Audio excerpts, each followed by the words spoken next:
চাল আত্মসাতের অভিযোগ প্রমাণিত হওয়ায় অব্যাহতি দেওয়া হয়েছে হিলির সেই ইউপি চেয়ারম্যান সদরুল শামীম স্বপনকে। ঈদুল ফিতরে গরিবের জন্য বরাদ্দ ভিজিএফ এর সরকারি চাল চুরি করেছিলেন তিনি। দিনাজপুরের হাকিমপুর উপজেলায় পড়েছে হিলি স্থলবন্দর এলাকা। হাকিমপুর উপজেলার চেয়ে হিলি এলাকাটি বেশি পরিচিত।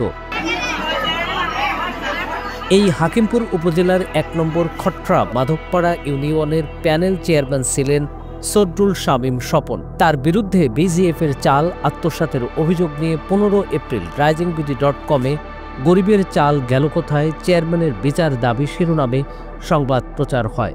রাইজিংবিডি.কমের ডিজিটাল প্ল্যাটফর্মে সংবাদটি প্রচারের পর নড়েচড়ে বসে স্থানীয় সরকার। শুরু করে তদন্তে অভিযোগের সত্যতা প্রমাণিত হয়। সে অনুযায়ী অব্যাহতি দেওয়া হয়েছে সদরুল শামীম স্বপনকে। খট্রা মাধবপাড়া ইউনিয়ন পরিষদে ৩ জন প্রশাসক বসানো হয়েছে। প্রশাসক হিসেবে দায়িত্ব পেয়েছেন প্রাথমিক শিক্ষা অফিসার।